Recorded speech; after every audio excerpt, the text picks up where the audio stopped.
back. So for this topic, as a Cowboy fan, I would have a lot to say, but I'm gonna sit back and enjoy the show because I feel like, man, the boy got some words for you that I can't really express.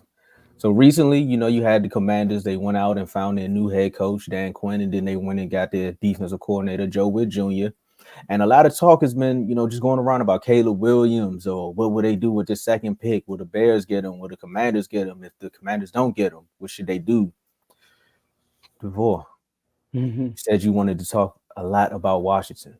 I gave So, the so, people the rundown. So he Floor is yours. so let me give this a little bit of a backstory, okay? So uh when Joe sent me the topic this morning, and he said Washington was gonna be involved, I was like, oh yeah, I gotta offload this clip real quick because over the past week, I think it was last week, I saw like 6 people post on their Instagram story about the Washington Commanders staff. I think Joe, did you do it too? I think you did do it too. I was like, man, these bugs don't know what they talking about. So I need to. I was thinking about it, and I was like, you know what? I need to get on. I need to get on Refuse to Lose and have this conversation, but I never got to it. So you beat me to the punch. But when it comes to the Washington Commanders coaching staff, Dan Quinn, I felt like he was a perfect candidate for the pool out there when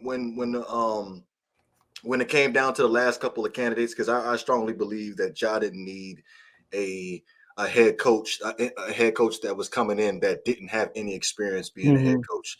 You definitely needed somebody that had some experience. Dan Quinn could provide that. Bill Belichick would have been a better pick, but hey, considering the fact of how many people that you guys hired in the front office, whether it be Bob Myers, Magic Johnson, and all these other guys, I felt like that ship has been sailed.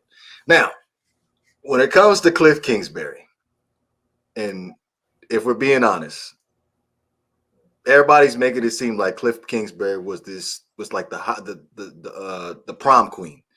Like you stole her from the Raiders like it was such a big deal, which it really wasn't. The only reason why that Cliff Kingsbury even has a job is because of the fact that he was the senior analyst for USC, and Caleb Williams is going to be a top prospect coming out of the draft, and Washington holds the second overall pick. So he has firsthand experience of what you're going to be getting from the quarterback position if y'all was able to get Caleb Williams anyway. So when I sat down and I watched Cliff Kingsbury as the head coach of the Arizona Cardinals, personally, to be honest with you, I'm not very impressed with the offense that they run. It looks like a whole lot of, I don't know, what did they call that game back in the day when we used to play backyard football when you run with the ball and you get tackled and you throw the ball up, somebody else running with the ball. What they call that game? That's basically what Cliff Kingsbury offense looks like to me. But NFL streets. that's It's what a that looks throwback. like to me. I heard about that. Yeah.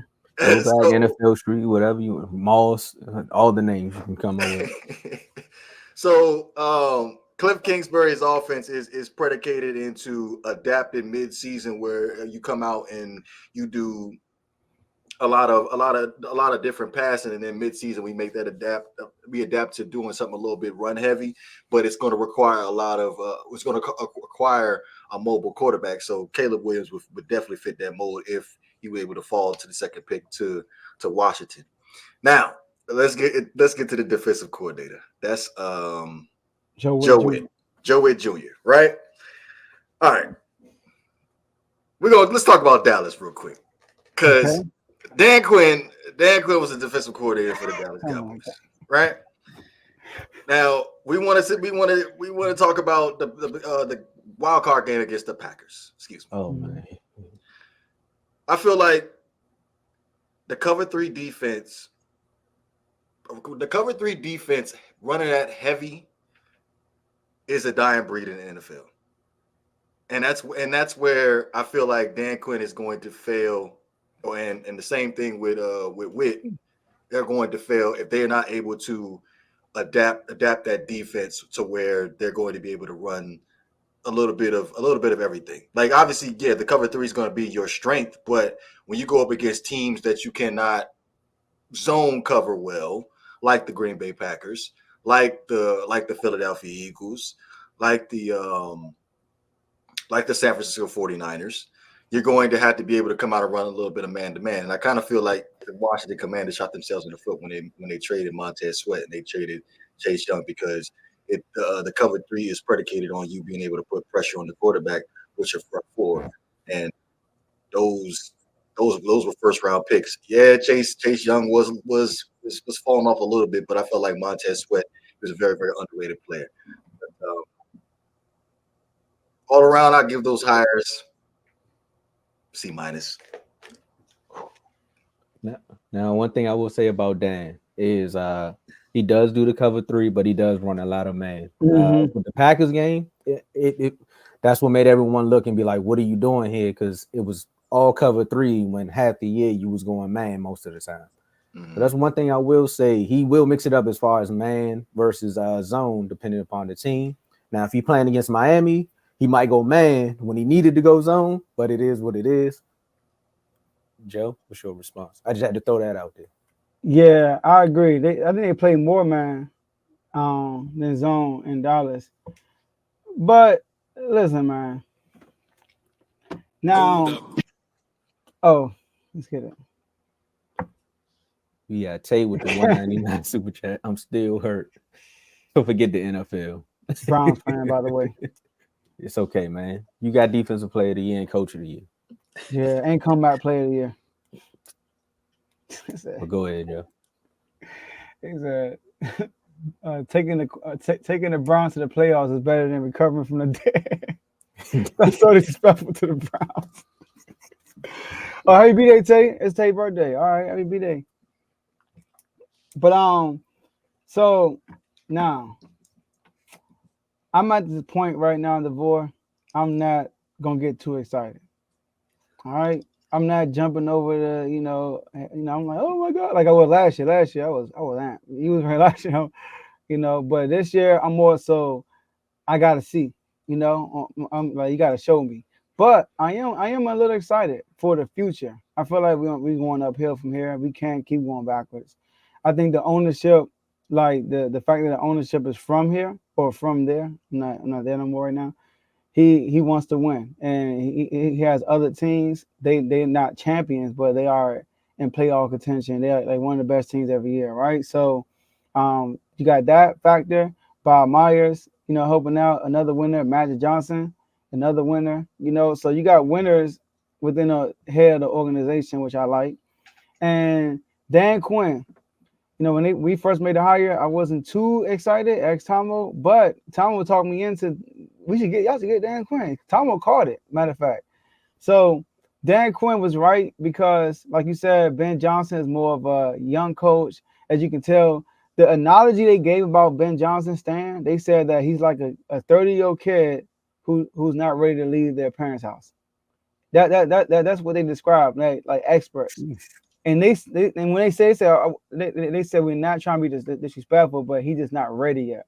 And you don't want somebody like that as your head coach. All right, unexperienced guy taking this big, responsibility of this team with all this bad karma in the past.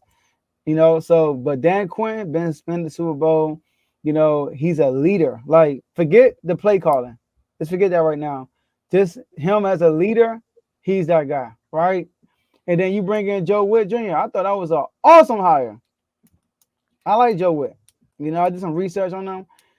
He was a defensive back coach for Green Bay when they won a Super Bowl.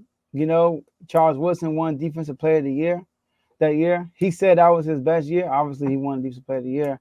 And even Dallas, look what he did with their secondary, like the turnover rate. The turnover rate it's really Joe Witt. It's not Dan Quinn, it's Joe Witt. And Joe Witt, like, look what he did with DeRon Bland. like just look at that. So he Al Harris too, but go ahead. I saw what happened to DeRon Bland in the wild card game too. But look, Tomo, who coached Al Harris in Green Bay? You right. There it is. Joe Witt. Joe Witt. Yeah, we saw him in the wild card too. We saw him against the Seahawks. We saw him in a lot of games getting burned up, but it is what it is. But we also seen him break records now. Y'all just can't. We did, and then he broke it against us. So you got it. He broke it against us. So, but he transformed Trayvon Diggs. Look at you know what I mean? Like, so Trayvon Diggs had it in him, but he helped develop Trayvon Diggs. So, like, I like the hire. Now, Cliff, we got Cliff for one main reason. That boy in USC. That's why we got Cliff. We gotta get him there. We gotta get Caleb here. We need a franchise quarterback. Now, Sam Howell, if we don't get Caleb, keep Sam Howell. All right. That's how I feel. I don't want to get Jalen Daniels or Drake May with the second pick of the draft. But at least right now, I gotta watch more tape. But Caleb, I'm willing. We gotta get Caleb. And Cliff ain't that bad. People making it seem like you gotta think about it. Kyler Murray gets hurt every single year. Every year. People forget. In 2021, they started off what? Let's see. It was a 9-0, right? 9-1, something like that. 1, 2, 3, 4, 5, 6, 7.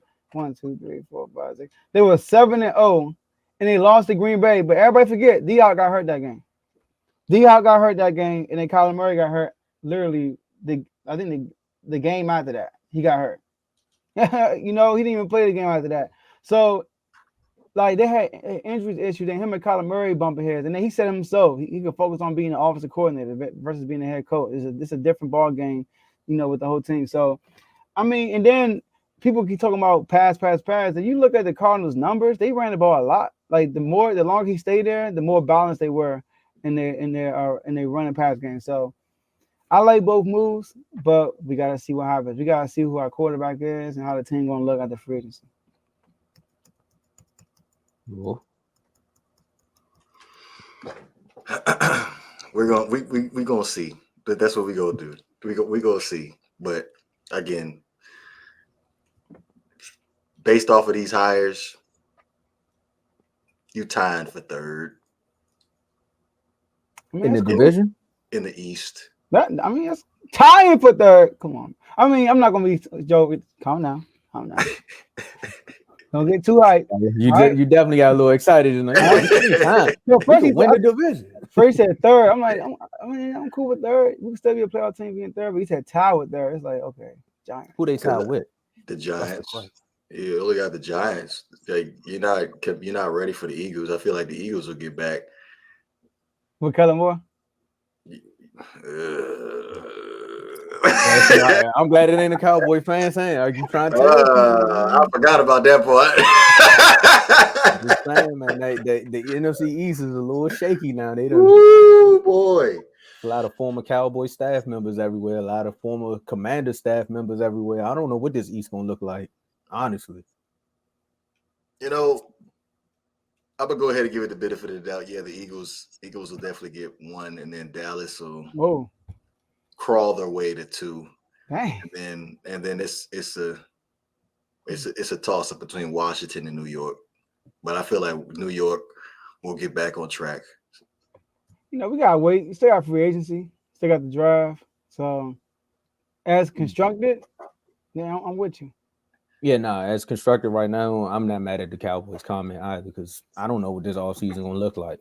They gotta make a decision on the quarterback. I mean, we got $84 million in cap space, so we said, and with number 2 overall pick, with 5 picks in the first 2 rounds, first 3 rounds. So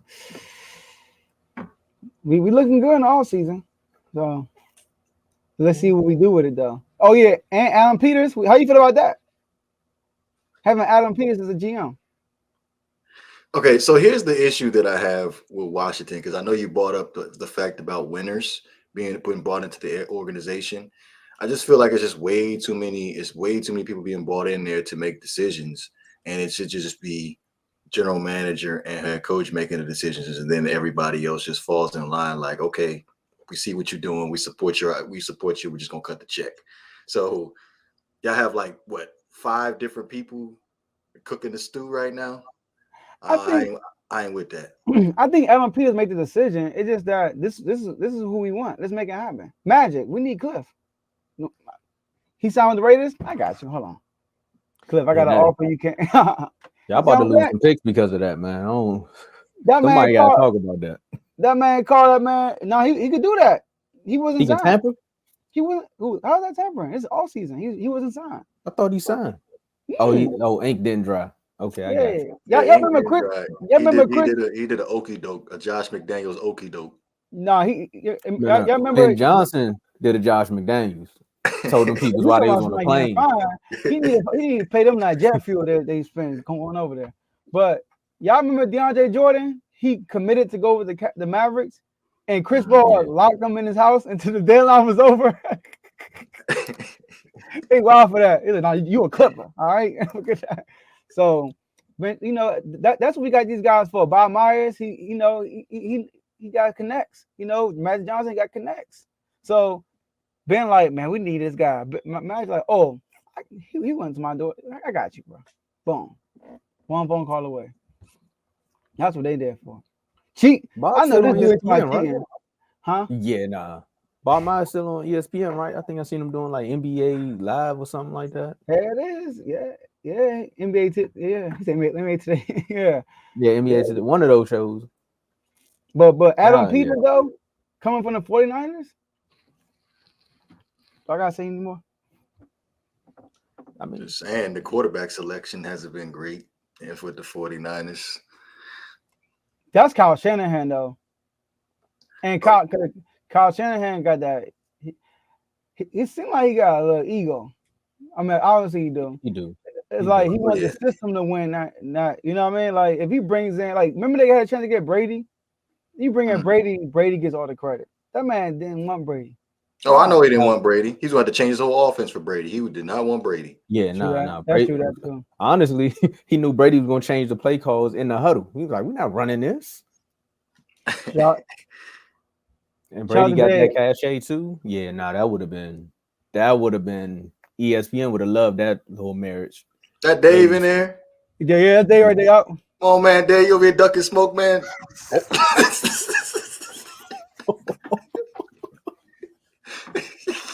He gonna agree with you about Kyle though. He gonna agree with you. Yeah, DeVore had to return a favor.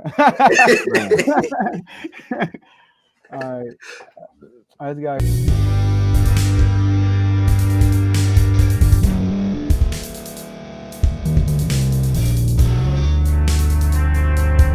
Thank you for staying to the end. If you're watching this on YouTube, please like this video, subscribe, and also hit that notification button so you can be notified next time we put out a video. If you're listening on any podcast platform, subscribe and hit that notification button, y'all, so you can be notified we put out another podcast audio. And last but not least, hit that share button. No matter what you're listening to or watching it, hit that share button and send it to somebody that you know that would love to watch this episode you just listened to. So once again, thank you for staying to the end, and we'll see y'all at the next episode.